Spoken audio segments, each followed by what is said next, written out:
a quick walkthrough of Pear Deck. We have the webinar series that you can refer to, and we also are breaking that up into short videos so that we can just concentrate on something small, a small section.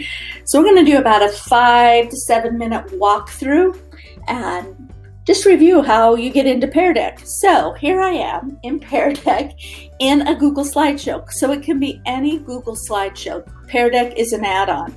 If I go into add-ons, I can go to get add-on. Pear Deck shows up, or I can search for Pear Deck and then install it in my Google add-ons. So when I open up my Google Slides, it shows up under my add-on.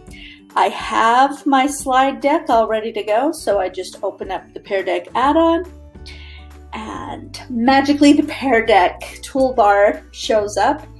There are a couple of things to really notice about the toolbar. Pear Deck has a template library, but you also have the capability of creating slides on your own. So let's look at the template library first. Notice that I have my slide deck ready to go, but I can add things from Pear Deck. So if I go into Pear Deck, maybe I go to the beginning of the lesson. I can go through their slides.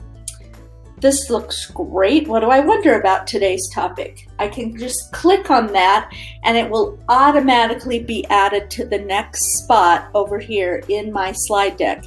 Now this is my slide. I can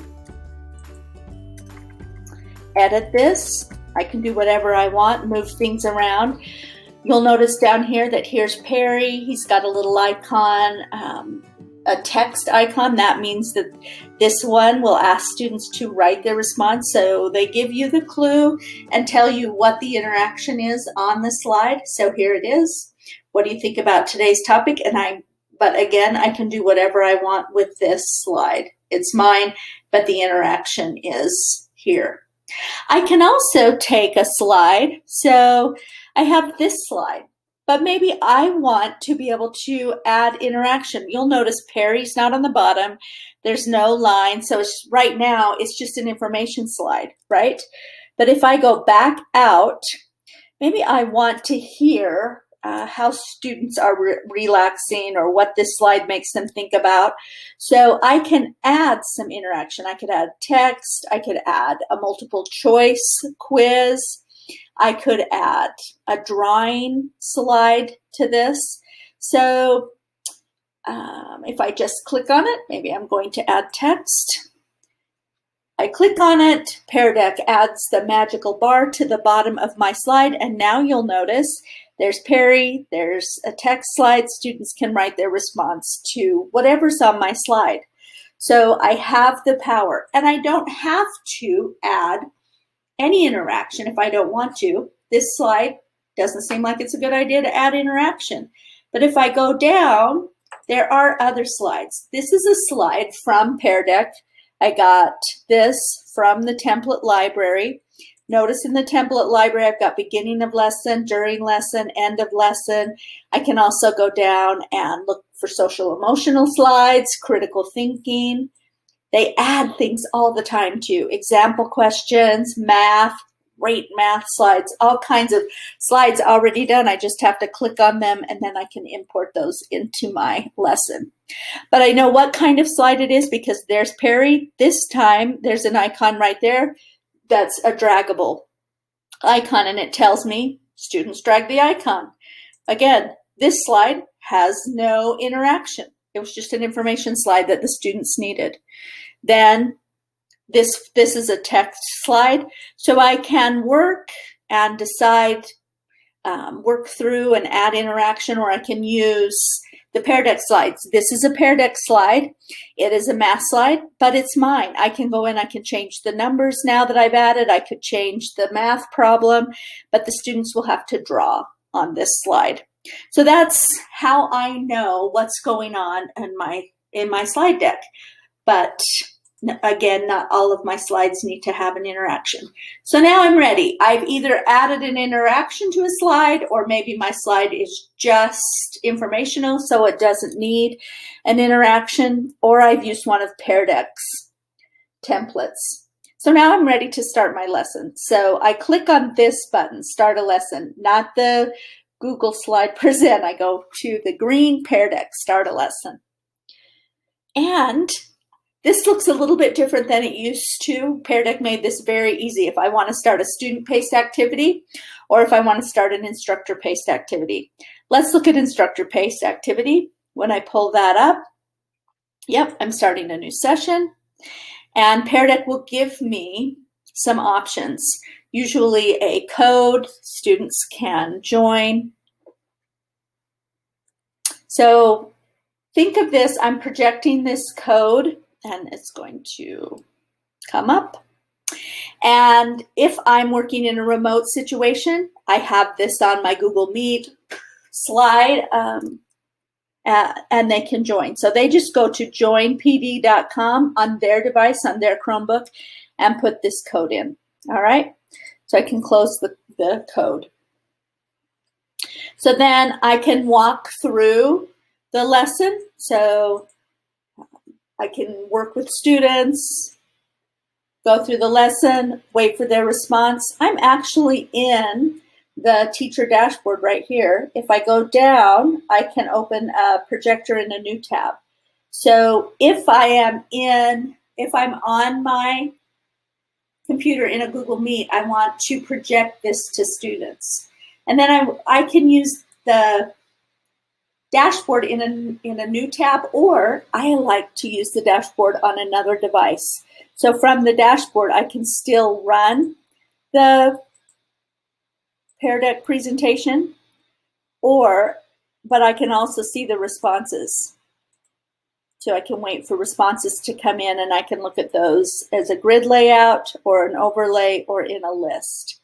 So again, this is my presentation. What I want to show kids either on a projector in the front of the room or in remote learning on the computer.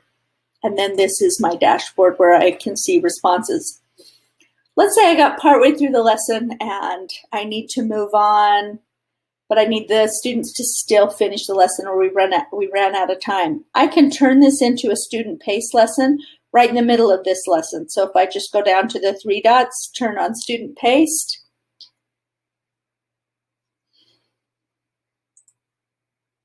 then we're ready to go. And students can now, they're in the code, they can now freely move through the slides at their own pace and then complete when they're done, until they're done. All right, so let's say I'm ready. Maybe I've been in student paced for 3 or 4 days. I'm now going to end my session.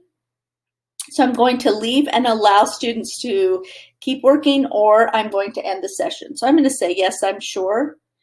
And if I start to type in the name of the class, which is a really good idea,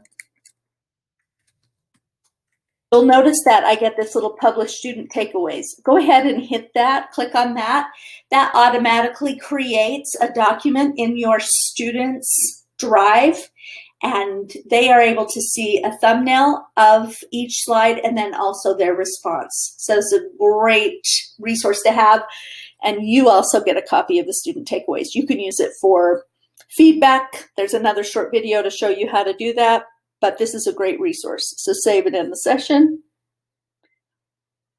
Return to my Google Slides.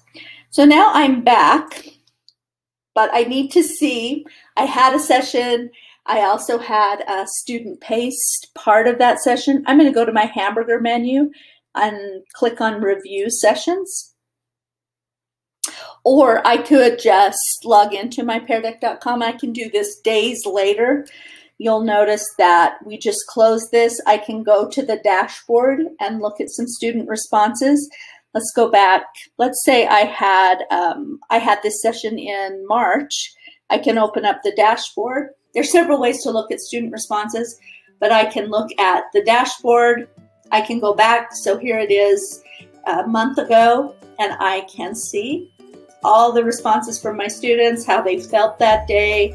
I can see the list layout or the grid layout. If I had a drag and drop slide, I can see This is everyone's response in an overlay, so I get a really fast snapshot of what my class is thinking. Or I can go into this thumbnail, this grid view, or again, I can see a list view and see all of the student responses. So that's a great way to access student responses. I can also, from this, I can go in and export to a spreadsheet. I can go to my takeaways, and you'll see this on the feedback and the grading webinar, or the links to the videos as well. Or I can archive, or I can even start it again. So lots of great information on this page. So that's kind of a short, down and dirty walk through Pear Deck. Hope that you enjoyed it. As always, if you have any questions, please contact your digital or your regional coach. We're happy to help you. And I hope you enjoy Pear Deck. Thank you.